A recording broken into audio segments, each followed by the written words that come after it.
Здравствуйте, дорогие! И сегодня у нас тема интонирование. Что это вообще такое и для чего это нужно? Интонирование – это повышение и понижение тона голоса во время речи. Зачем это нам нужно? Когда мы говорим на одном тоне все время и особенно очень долго, мы быстро наскучим нашему слушателю, и он уснет просто. Поэтому, когда наша речь то повышается тон, то понижается, то мы говорим на высоких тонах, то на низких, речь становится намного разнообразнее. И мы можем этим взбодрить нашего зрителя, да, и привлечь к себе внимание. Речь становится выразительнее. Как это тренировать в себе? Как сделать тональность речи более вариативной? Есть одно маленькое упражнение. В этом нам поможет Гога, Леди Гага, не удивляйтесь, и одно непонятное между ними гэ-гу-гы. Будет одна такая фраза. Сначала мы ее будем говорить в разных вариантах. В вопросительном, в общем, как вопрос, да? И потом будем на этот вопрос отвечать. Звучит это так. Гага-гогу гэ-гу-гы, гага-гогу гэ-гу-гы. Спрашиваем, отвечаем. В чем же интонирование? В том, что каждый раз мы будем спрашивать по-разному. Ударение будем ставить на разные слова. От этого и будет меняться тональность нашего предложения. Звучит это следующим образом. Делаем вместе.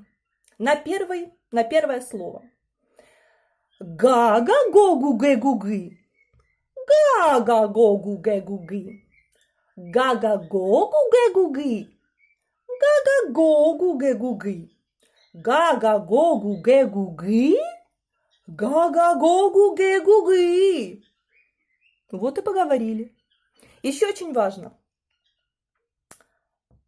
Букву Г в данном варианте нужно произносить очень остренько. Г. Такое, знаете, питерское. Г. Григорий. Гога. Леди Гага. Г. Такое звонкое Г. Г. Угу. Не наше украинское Г. Не Галя. Ни. Г. Остренькое Г. Если вы будете произносить Г остренькое, тогда есть один маленький секрет.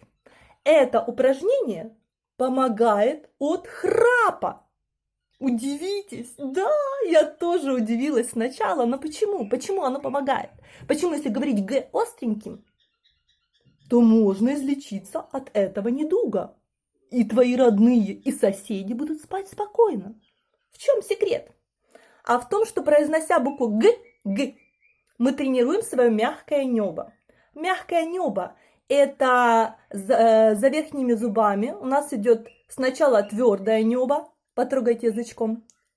Такая твердая часть нашего неба. А дальше, ближе к язычку, ближе к гортани, идет мягкая часть неба. Со временем она провисает. И для того, чтобы эта мышца, как и все наши мышцы, для того, чтобы ее подкачать, мы можем произносить буковку Г очень остренько. И тогда она быстро подкачается. Язычок вот этот вот, который там висит у нас, такая вот штука в гортани, он поднимется. Храпа не будет, друзья.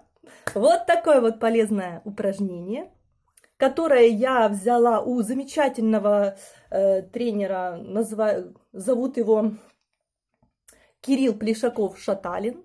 Спасибо ему, очень успешно использую. Ну а вам удачи, друзья, и тренируемся. Эй, Гога, помогай!